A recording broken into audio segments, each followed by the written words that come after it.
Hello, everyone, here in person and online, and welcome to confirmation class for October 25th, 2020.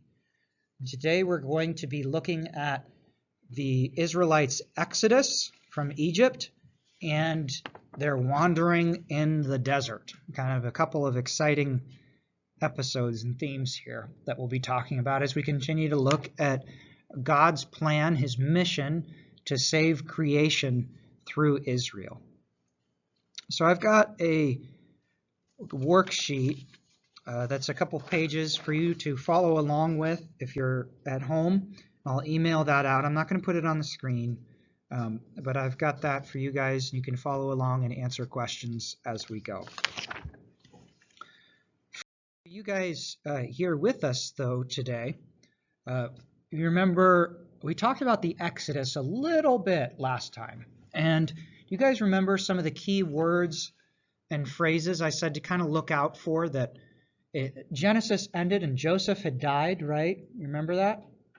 And the question is kind of, well, how is God going to get the Israelites from Egypt back to the promised land?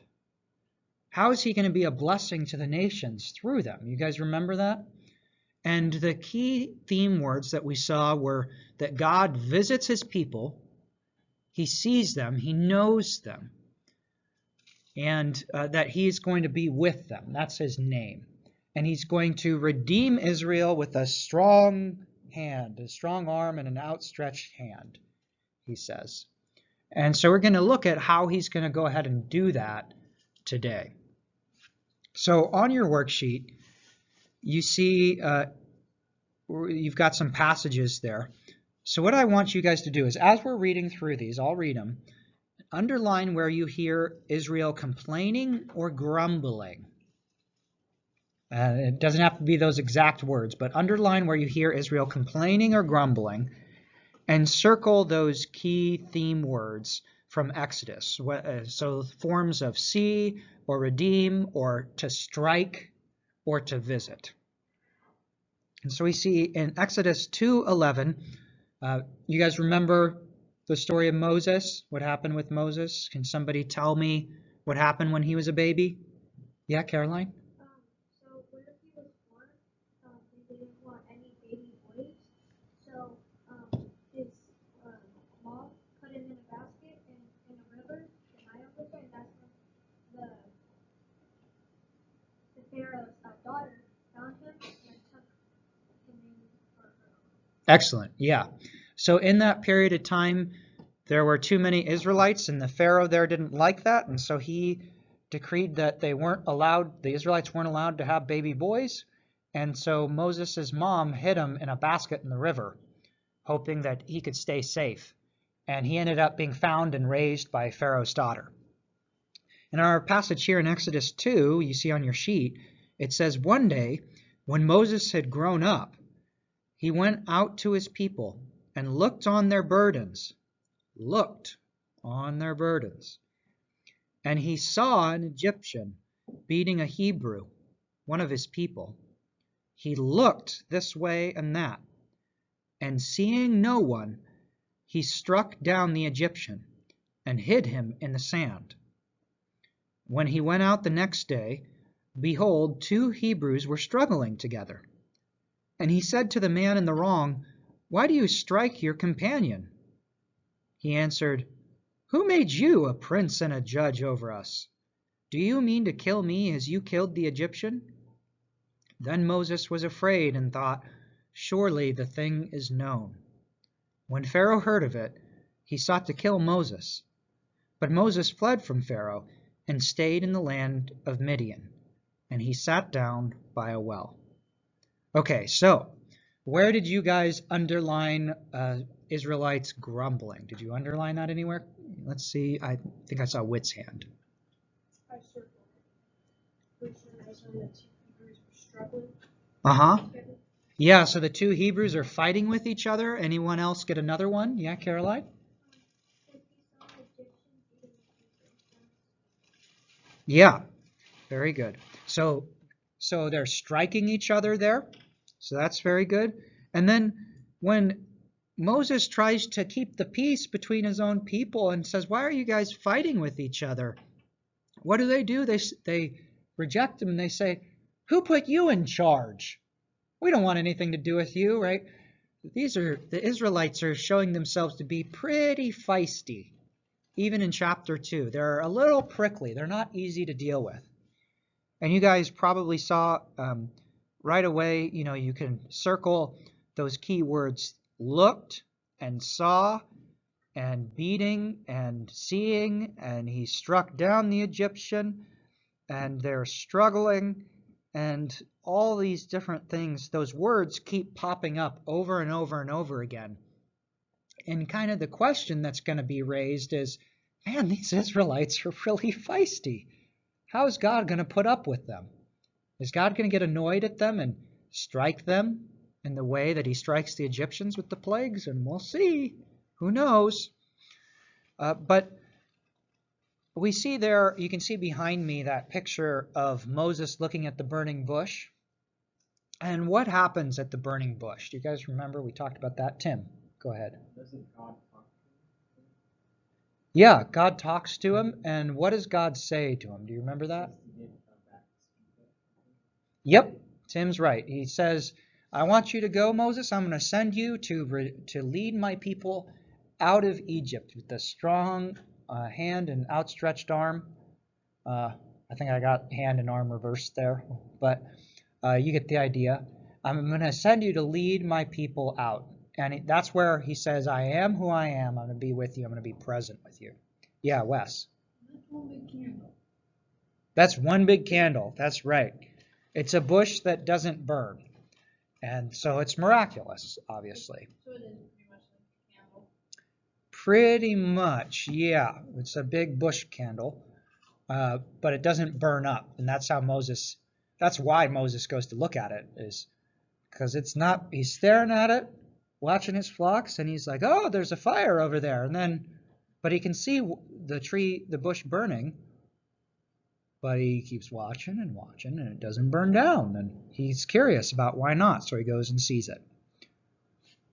But that's where God says, I am who I am, meaning I am present with you. And we see God's name as a promise to continue to be present with his people. So Moses goes and he talks to the Israelites. He tells them what God has said. And we see their reaction in Exodus 4:31. It says, and the people believed. And when they heard that the Lord had visited, it's one of our key words, so you can circle that. When they see that the Lord had visited the people of Israel, and that he had seen their affliction, they bowed their heads and worshipped. And I'll tell you guys right now, this is about the most positive response the Israelites have in the entire book of Exodus. This is about their highest point of faithfulness, and everything else is them kind of grumbling and having to be pulled around and making funny faces, like Nina was making, like she's pretending to complain and have a bad attitude. They had a pretty bad attitude. So basically, they're my clones, my little sister. Oh, shots fired. Okay. Sibling rivalry there. But after Moses tells Pharaoh that God says, let my people go, Pharaoh, as you probably know, he refuses to listen, right? He says, I'm not going to listen to you, Moses. Why should I let these people go? And instead, he actually makes their lives harder. He makes them do more work, more hard labor. How do the Israelites respond to Moses? Do any of you guys know? Wes?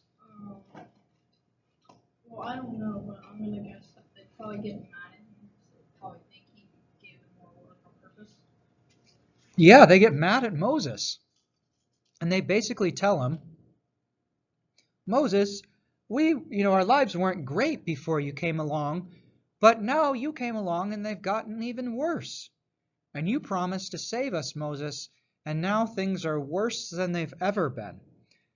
And I can just read you their response real quickly from Exodus 5, verses 20 through 21.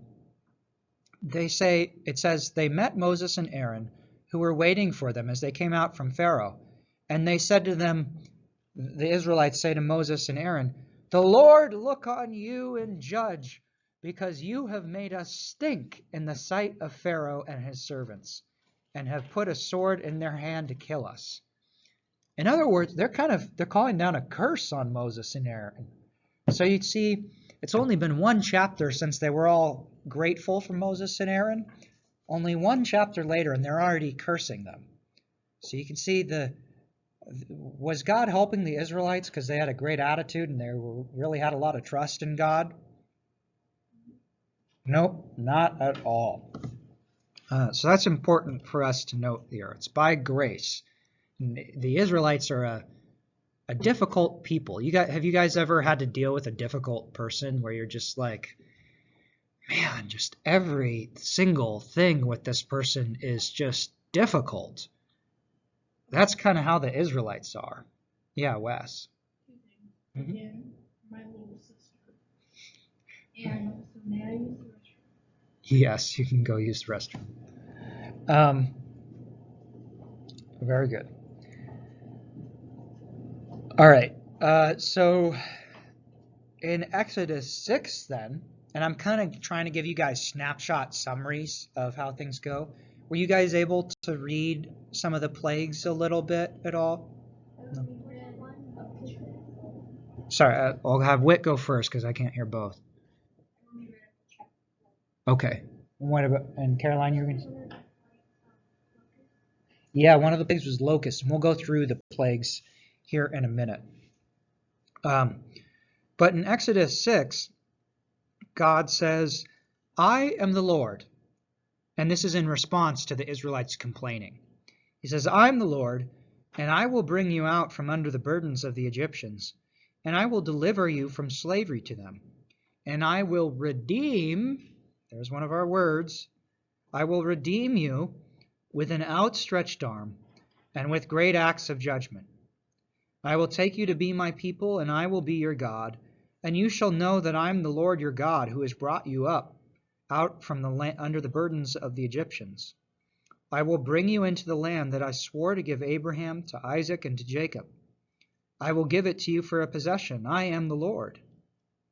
Moses spoke thus to the people of Israel, but they did not listen to Moses because of their broken spirit and harsh slavery. So, you guys probably know the answer already to this, but which does Israel do more often? Show faith in God or complain and doubt him?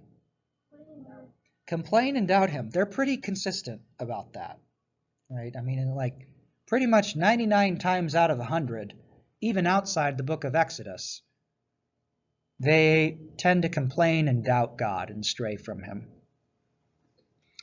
Now, looking at these 10 plagues, you can go ahead and you can write these down.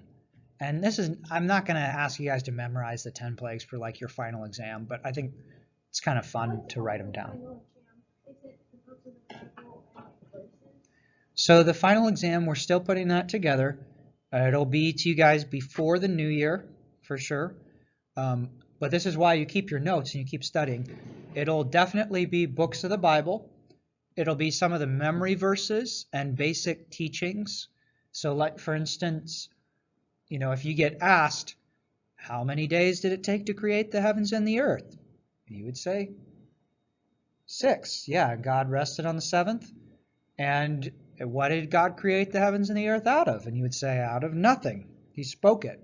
And so things like that. And some of the catechism memorization and stuff like that along the way. Does that make sense? Okay. And we'll give you guys a question bank after Christmas there. But these 10 plagues you guys can write down if you want. The first one, and we're not going to walk through what happens with Egypt with all of these, because that would just take a lot of time. But the first one is that Moses strikes the water of the Nile River, and the water with his staff, that God gave him, and the water turns to blood.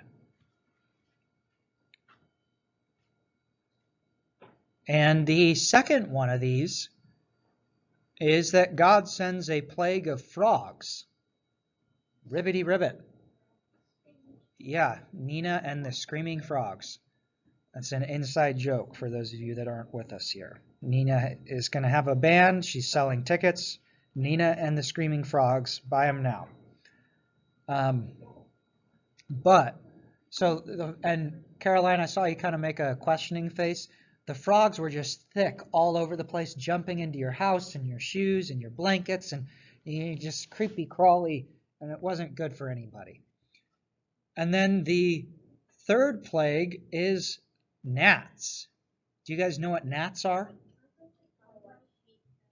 Tim, you know what gnats are? They're kind of like flies. They're a little bit smaller. And they land all over you, and sometimes they even bite. They're really annoying.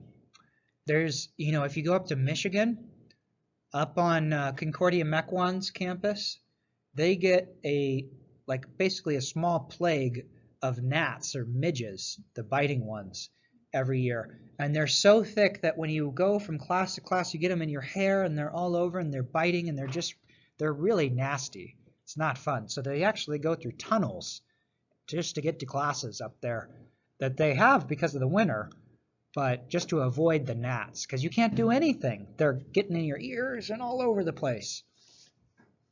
And then the fourth plague is flies. Kind of same thing. Getting in your food and all that and making people sick. And then you get disease on livestock, and you get boils. Boils are an infected skin thing that's super painful.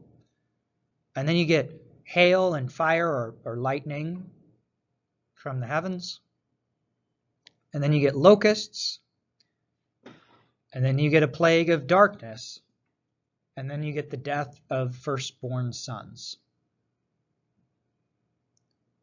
I'll give you guys a minute to finish writing, and when you look up or put your pencils down, I'll know you're done there. Boils.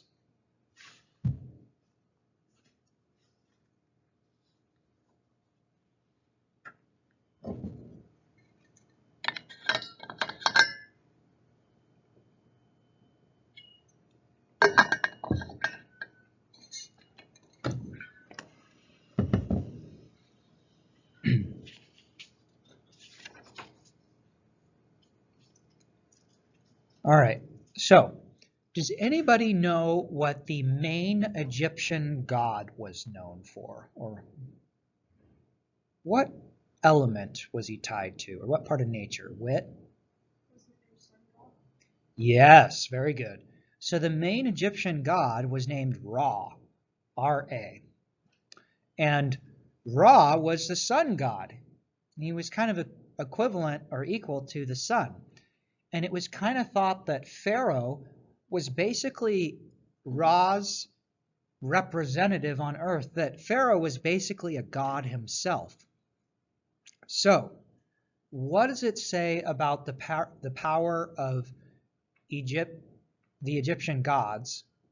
And what does it say about the power of Pharaoh himself, that all these plagues swept through Egypt, including even darkness? What does that say about their power? Wit? Exactly. It says that the gods of Egypt are powerless before the God of Israel. And you would think that if Ra could do anything, he's the sun god, and he can't even give them light. God makes darkness cover the land, and Pharaoh can't make the sun shine. Ra can't make the sun shine. And so everybody sees that the God of Israel is more powerful than the gods of Egypt and then Pharaoh. So, very good. So question number 4 then is, what does God tell Israel to do so that the 10th plague will pass over them? You guys maybe didn't get a chance to read this, but maybe you remember. Nina?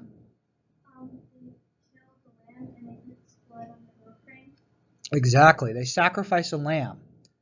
and they put its blood on the door frames of their houses so that the angel of death will pass over all the people that have that on their door frames. And the Egyptians can do that too. God offers a chance for mercy there. Yeah, Wes? My eyes are it's really boring. Also, what do I write? What do you write? Okay.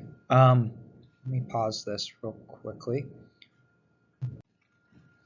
Okay, so we see that the Israelites sacrifice a lamb and they put blood on the door frame so that the angel of death will pass over them. How does that Passover, which is a celebration that Israel would continue to celebrate all through their history, and we see Jesus and his disciples celebrating it in the New Testament at the Last Supper, how does that Passover hint at what Jesus does in the New Testament?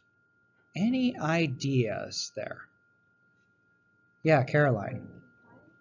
When he dies, you said? That's exactly right. Jesus died on the Passover when the lambs were slaughtered. And actually, on the Passover at about 3 p.m., the Jews at the temple would blow what's called a shofar, a big horn. It would be like, boo, to let everyone know that the sacrifice was occurring. And that's when Jesus was being crucified. And so yes, Jesus is the Lamb of God. That's exactly right. And if you guys want to, if I could get one volunteer to look up, I need 2 volunteers to look up 2 Bible verses. Caroline, you can do John chapter 1, verse 29. And Nina, you can look up Revelation 12:11.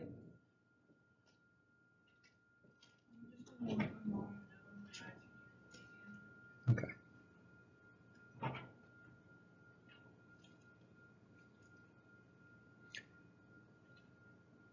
And Caroline, whenever you're ready, you can go ahead and read John 1:29 for the class. The next day he saw Jesus coming toward him and said, Behold, the Lamb of God who takes away the sin. Yeah, so John the Baptist calls Jesus the Lamb of God who takes away the sin of the world. And Nina, you want to read Revelation 12:11 for us nice and loud? And they have conquered him by the blood of the Lamb and by the word of their testimony. For they loved not their lives even unto death. Very good. So John says in Revelation that the saints, you and me, will have conquered the world, will have conquered by the blood of the Lamb. Because in our baptisms, right, we are washed clean in the blood of the Lamb. And so death and judgment pass over us in Jesus, just like they passed over the Israelites. And just like the Israelites, they sacrificed the lambs and put the blood on the door frame on that wood. Jesus' blood, the blood of the lamb was put on the wood of the cross. So there are all those nice parallels there. Yeah. My dad's Indian. Can I respond to it? Yes.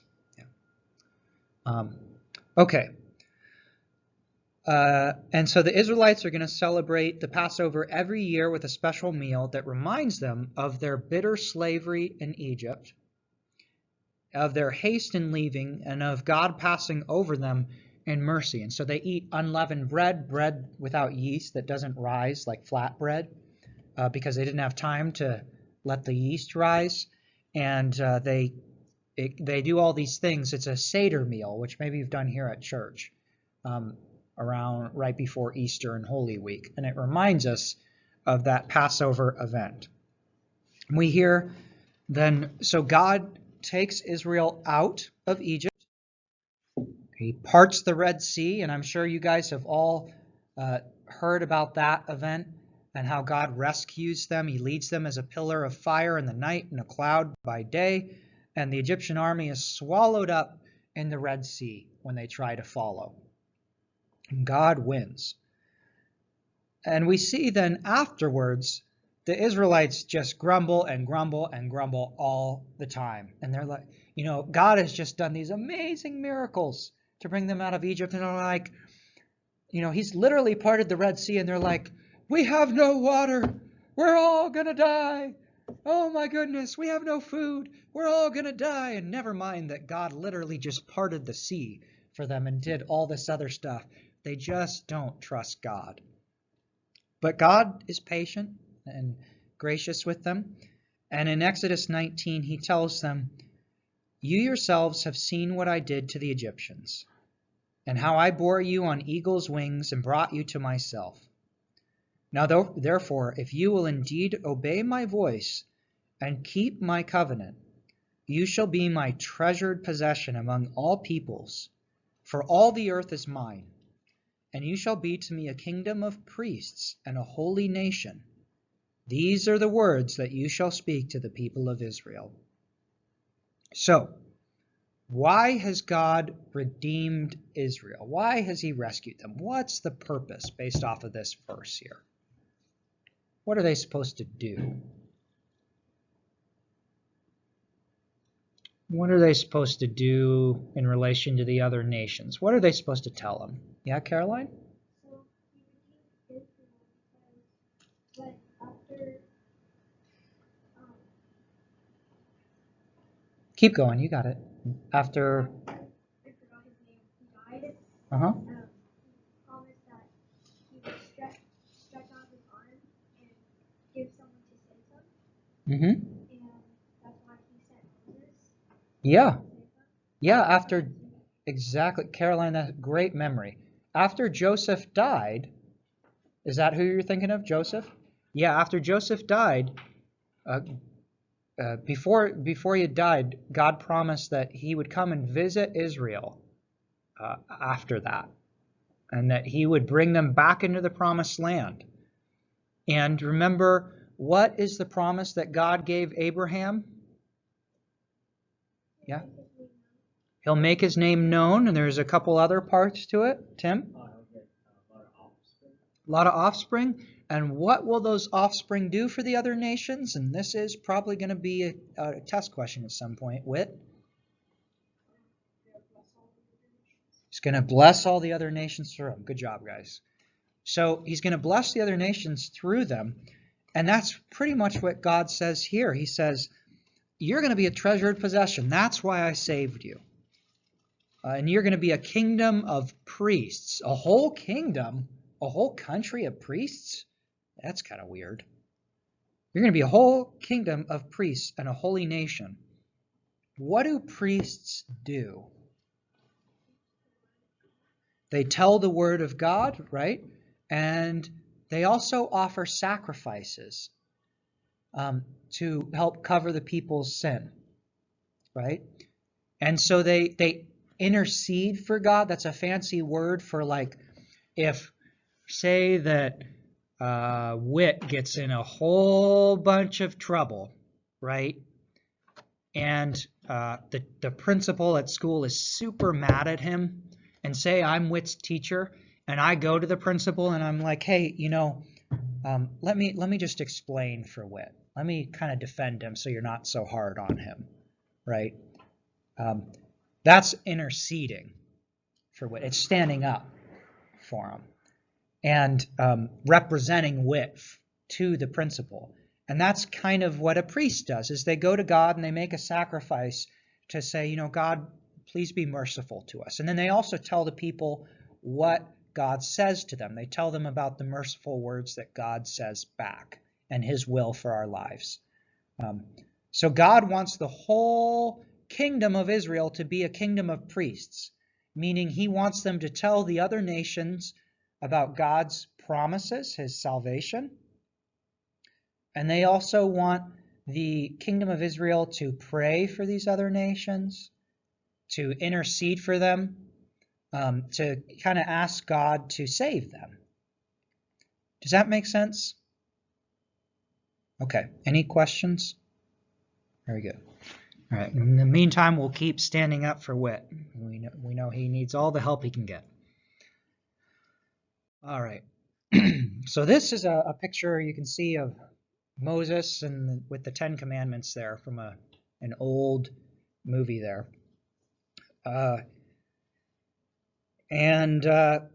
No, I skipped the question there. Sorry. Question number 8 says the Israelites immediately start grumbling, and it lists a whole bunch of places they do it. We're not going to do that. But they disobey God all the time, and you could almost call instead of calling them the Israelites, you could almost call them the Grumbleites, because they just grumble all the time. And they don't seem much more faithful than Egypt does, actually. They might be worse. And that kind of leaves the reader wondering if God will strike Israel. Remember, that's a key word. He struck Egypt for being unfaithful, and Israel's being unfaithful. So you kind of start to wonder, geez, is God going to strike Israel too? Are they going to, they're really difficult. How long is God going to put up with these knuckleheads? And so we're going to see. But God makes this covenant with Israel. And what does he give to Israel? What does he give to Moses at the top of the mountain? Yeah, Caroline. The 10 Commandments. Very good. And we'll have another more detailed section of confirmation where we go through the 10 Commandments in depth. But I want to focus on the story right now. And you guys will be memorizing these as we go. But the 10 Commandments actually would be better translated as the 10 words. This is a blank you can fill in, and it will probably be a test question at some point.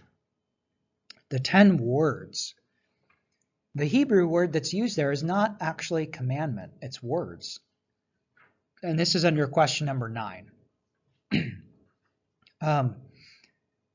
And I'll just read you the beginning of that. Yeah, Wes? How many questions? So we are on the other worksheet there. See that? So we're on question number 9 there. What was I saying? So Exodus 20, where God is giving the 10 Commandments. And I want you guys to listen here. And this is why I bring up the 10 words thing, is because when you think commandment, you probably think law, right? You think tough stuff, something you have to do, and you may not be happy about it. Is that kind of what you guys think usually when you hear, I command you? But words are just statements. They're just facts. And I want you to listen for grace in this first, okay? And you'll tell me afterwards where you hear grace. We hear, and God spoke all these words, saying, I am the Lord your God, who brought you up out of the land of Egypt, out of the house of slavery. And then he says, you shall have no other gods before me. You shall not make carved images, and so on and so forth. You don't murder, you don't steal, all those sorts of things. So did you guys hear a word of grace in there, Caroline?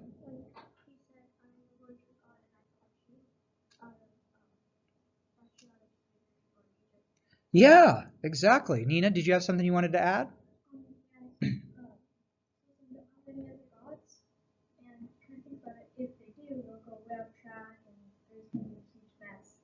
Yeah, very good. So you guys are on it. So the first thing God says to them is not like, you have to do this, this, and this, and that. The first thing God says is, remember who I am. I'm the God that rescued you when you couldn't rescue yourself. And when you were enslaved, I came in and I bust you out of prison, basically. I took you out of slavery because I love you. I care about you. And I want you guys to be free and not have to be enslaved, but to be able to live good lives and to worship me truly. And Nina brought up a really great point there too. She said that looking at the first commandment, you don't have any other gods. She said that having other gods isn't good for you, right? And actually, all of these commandments, when you don't follow them, the world doesn't work as well. And so it's not that God is just this big taskmaster giving us all these mean commands. He's laying out a vision of life that was supposed to exist before the fall that would be good for us. And like, who here wants a society where people are getting stolen from? Raise your hands if you want that. Oh, shockingly, none of you want to be stolen from. Who wants a society where husbands and wives are unfaithful to each other? Nobody wants that. When you think about it, who wants a society where you have to worry about people getting killed? Nobody wants that. And so we see that when you follow God's commandments, life is actually better for all of us. And when you worship the one true God, life is better when you listen to him and you follow him. All right. Yes, Wes.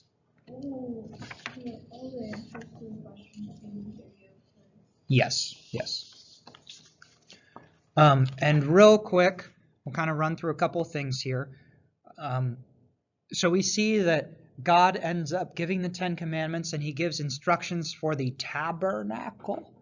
You guys know what the tabernacle is? It's a big word. Whit, go ahead.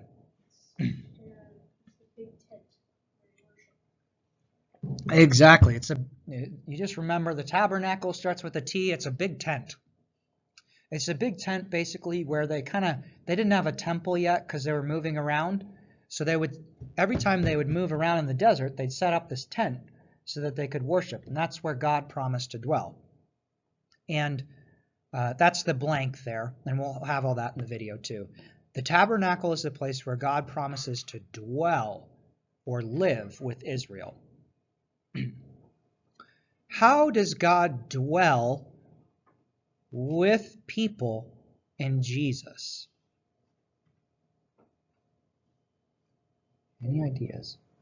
Church? That is one way. There are other ways too. Yeah. Did you have something, Wes? Or no? Okay. How does God come to dwell with people in Jesus? I'm thinking really basic. Yeah? His word. Yes, that's very true. I'm thinking even more basic. What did Jesus do before that? Yeah, Wes. He rescued them from Egypt. Yep. So kind of what I'm thinking, you guys are all giving all these smart answers, and they're all right. Jesus came to dwell with people. He came to live with them as one of them. He became a human. So you can write that down, that Jesus, the word tabernacle basically just means dwell. And Jesus came and he dwelt, he lived with us as one of us. And that's really cool. And the literal Greek in the New Testament there in the first chapter of John basically says Jesus tabernacled, he tented with us when he became man. And the sacrifices in the tabernacle, what those do is they atone for sin, right?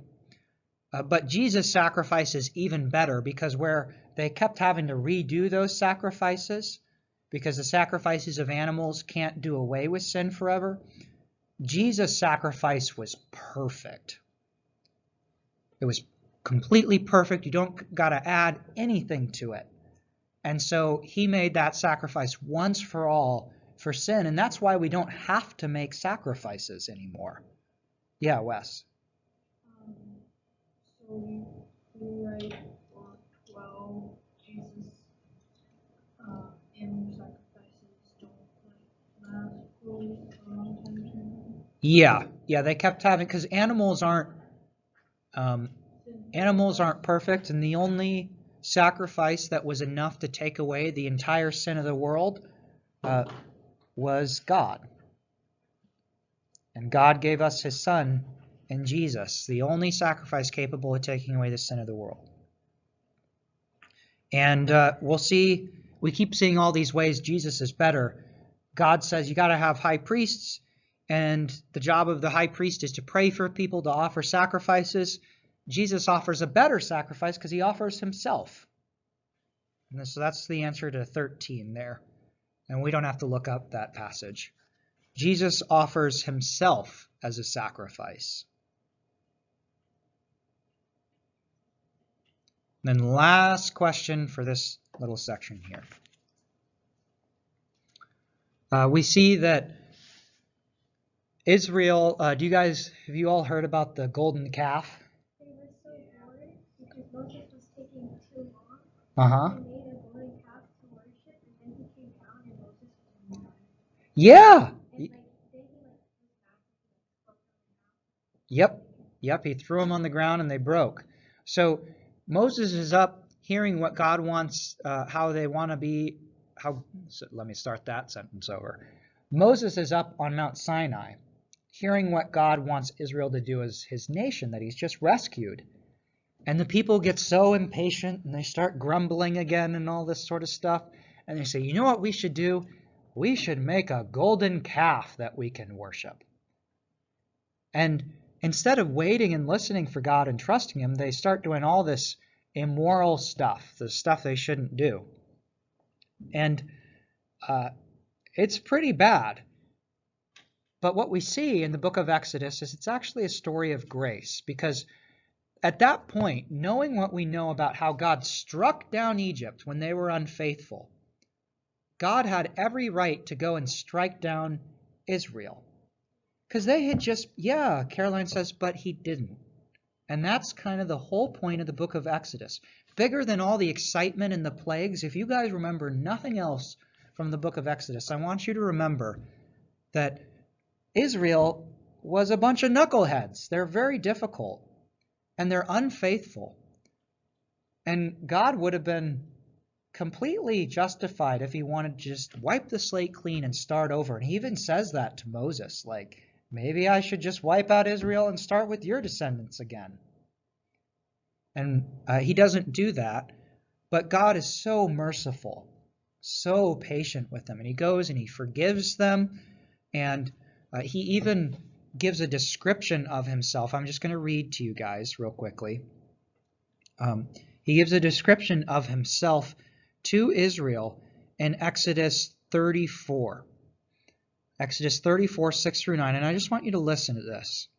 Moses asks to see God's glory and to kind of hear about who he is. And it says that the Lord passed before him and proclaimed, I am, a God merciful and gracious, slow to anger, abounding in steadfast love and keeping faithfulness, keeping steadfast love for thousands, forgiving iniquity and transgression and sin, but who will by no means clear the guilty, visiting the iniquity on the children, on the fathers, visiting the iniquity of the fathers on the children and the children's children, to the third and fourth generation. And Moses quickly bowed his head toward the earth and worshipped. And he said, If now I have found favor in your sight, O Lord, please let you go in the midst of us. For we are a stiff-necked people. That means stubborn. And please pardon our sin and iniquity and take us for your inheritance. So Moses basically says, we're stubborn. We sin a lot. We're not good people. Nobody would want us. You might as well just toss us out on the trash heap. But God, why don't you take us as your prized possession? And God says, okay, you deserve to be on the trash heap, but I'm going to make this trash heap people my prized possession, my treasure, even though you don't deserve it. And that's pretty cool. And that's the story of the book of Exodus, basically. Yeah, Wes? I'm confused on 14. 14. Yeah, so basically what happens there is Israel deserves to be punished. But God doesn't punish them. Yes, instead he forgives them. And he even promises that he's going to stay with Israel. He's going to continue to be in the midst of them, and that he is going to make them his treasured possession. And he's going to keep forgiving their sins. So what does all that tell you about who God is? Yeah, Caroline? That he is very loving and forgiving. Yeah, he's very loving and forgiving. He knows that they don't deserve it. He still forgives them. Yeah, he still forgives them, even though they don't deserve it. And maybe it gives you a better idea, too, after going through the book of Exodus, just how patient God is with them, right? Okay. I know we're getting to the end here. I want to go through a few things real quickly, if that's okay with you guys. Do you need a quick bathroom break? Yeah, you can go get some water.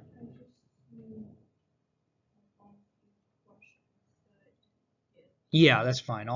We'll catch up with those just afterwards. Is that okay? All right. So, real quickly, we're going to look through this next packet you have that's got the big 6 on the top. It's called Compassions and Covenants, and I will put this up for you as well online. But we see here, as we're going, we went through this little bit, this slide last week, so I'm actually not going to go through that. All right. But we see, just so you guys can note, the covenant that God makes, we see that covenant in the basic form and the structure mirrors the covenant that people had in Old Testament times outside of the Bible too. So it's very historically accurate. Just another cool historical detail. And God tells them, he says, I want you to remember who it is that your God is. It's the God that brought you out of the land of Egypt. And you're supposed to keep telling your descendants who God is. That's why they celebrate the Passover, so they can always remember that this God is the best God they could possibly ask for. If you tried to dream up your own God and you listed out all the things you would want a God that would rescue you, right? You would want a God that was patient with you and that forgave your mistakes. And we see that God is everything we could hope for, which is pretty cool. And he says that they're to continue telling future generations about the covenant that God has made and what he's done, which is why there's that scroll there. They're supposed to keep telling people about God. And they're going to be witnesses to that. They're going to go and tell people, we saw God at Mount Sinai, that mountain figure there. We saw him work all these miracles and things. And then God also tells them that, and this is important for some of the future weeks we're going to talk about, God tells them that if they take his covenant seriously, if they live the way that they're supposed to, then things will go well for them. And that's why there's a smiley face up there. I don't know if you can see it. There's a smiley face. But God tells them if they disobey him, they disobey the 10 Commandments and things like that, and they start worshiping false gods, then things will go badly for them. And part of that is just the natural consequences of their sin. You know, if Wes decides that he wants to steal a candy bar from the store, he's got a real hankering for a Snickers, right? He's hungry. That's the way the commercials go. Yeah, and we know Wes would not steal. But say, just kind of run with me, you know, if somebody decides to steal a candy bar and they get caught, that's their own fault. That's just the natural consequence of their sin. Things don't go well. And God says, if you start violating the 10 Commandments, things aren't going to go well for you. And there are natural consequences, but there are also some curses that God tells Israel they're going to be put on them, like they're going to be maybe exiled into foreign lands, taken into captivity and things, to remind them that they need to depend on God and that they can't depend on themselves for eternal life and salvation. Does that make sense? Does that make sense to you guys, that it reminds them they need God? Okay. Very good. And we're going to skip these here. I think we've talked about covenants enough. the last couple of weeks. And our last little bit that we're going to talk about here is that we see that God goes ahead and he takes Israel out of Egypt and he leads them through the wilderness for 40 years.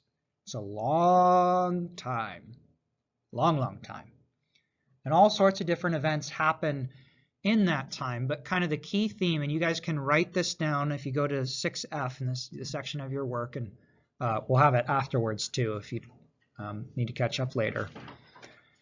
But the key theme here, and you just pick a place to kind of write it around that 6F mark, is that in the wilderness, Israel is learning to depend on God.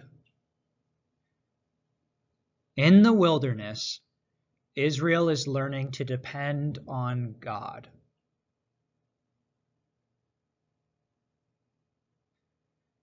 Because if you think about, the way that you guys have heard about how they were given manna for food, the miraculous bread from heaven. And God says, I'll give you food, but only as much as you need, so that you have to rely on me every day. And I'll give you water from springs and things like that when you need it, but it's only by my power. And so you guys got to learn that each and every day, everything you need comes from me. And I want you to learn that so you can trust that I'll give you those things. I'm trustworthy. You can, Caroline, what was that? But you have to be patient and you have to trust God and not try to take matters into your own hands. So that's kind of the big lesson there. And we'll skip through the rest of this stuff, but just one more little parallel under 6F to take note of is that in the New Testament, Luke talks about Jesus coming and Jesus leading a new exodus. And I probably should have said that the word exodus, you look at an exit sign, it kind of sounds the same, and that means because it is the same. It's like to go out, to get out somewhere. And Luke says in the New Testament that Jesus is going to lead a new exodus for his people. What do you think he's going to lead them out of? What slavery are they in? You said sin? Yeah, they're enslaved to sin and to the effects of sin like death. And so Jesus leads us on an exodus out of fallen creation, out of bondage to sin, out of bondage to death.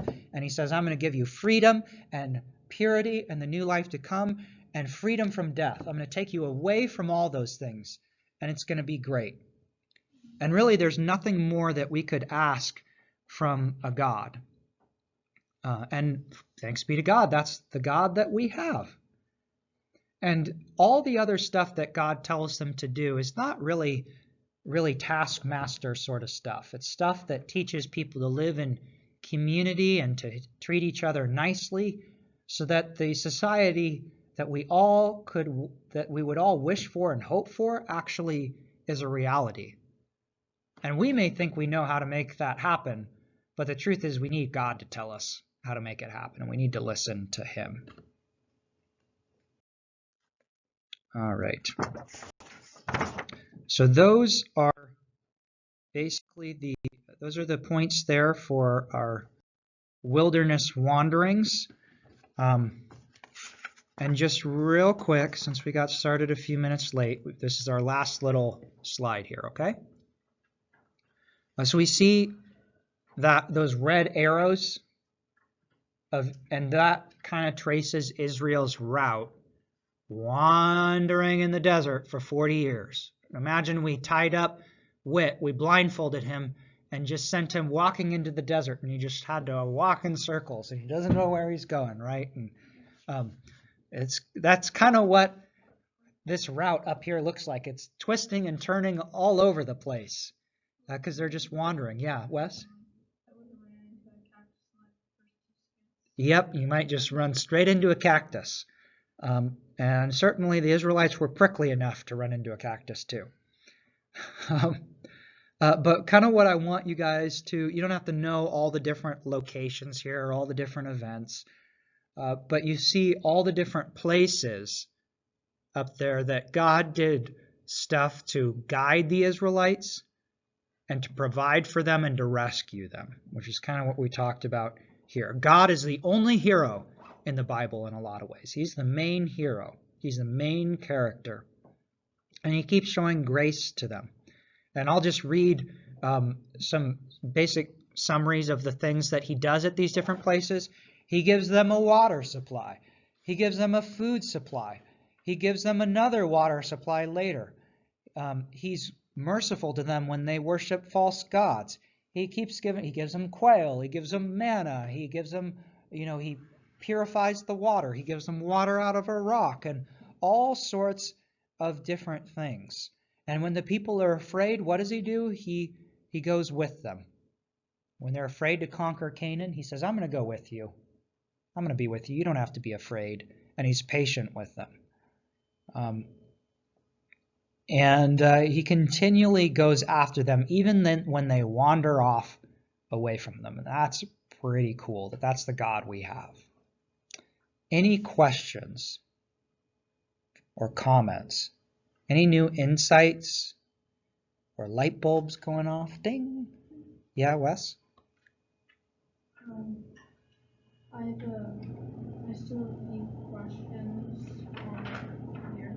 Yeah, from when you stepped away for a minute? Okay, we'll get to those in just a second. So that is all we have for today, and we'll look forward to seeing you next time, and we'll go ahead and pray to close real quickly. Dear God, we thank you for being with us. We thank you for leading us in Jesus on an exodus away from sin and death and fear, and for giving us life and forgiveness in you. Amen.